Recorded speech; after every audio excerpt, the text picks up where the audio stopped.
लोगोफोर दिनैनि गुबुन मोनसे गोदान आपडेट भिडिअ नोंथांमोन गासैखौबो बरायहरनाय थाला बायदि नोंथांमोननिसिम आसा खालामो भिडिअखौहाय जागायनायनिफ्राय जोबजासिम नायलांगोन होननानै लोगोफोर आं दिनै प्रबीण गयारी बिथांनि डाइरेक्शन होनाय आरो गोदान जोलै ससाइटि बर' फिल्म प्रडाक्शन बेनारनि गेजेरजोंहाय फैनो गोनां मोनसे आबुं बर' सावथुननि सायावहायनो नोंथांमोननिसिम आपडेटखौ लानानै फैदों लोगोफोर।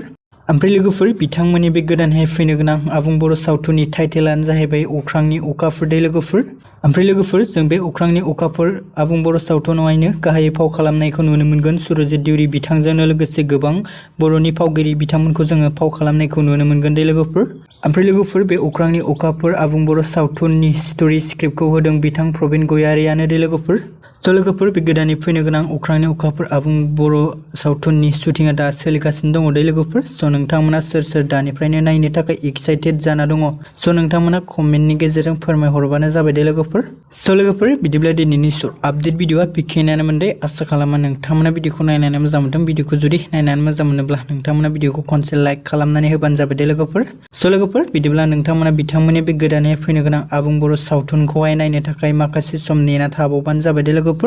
आसा खालामो बिथांमोननि गोब्राब नाजानायनि गेजेरजोंहाय बे गोदानै फैनो गोनां आबुं बर' सावथुनखौ जोङो थाबैनो नुनो मोनगोन।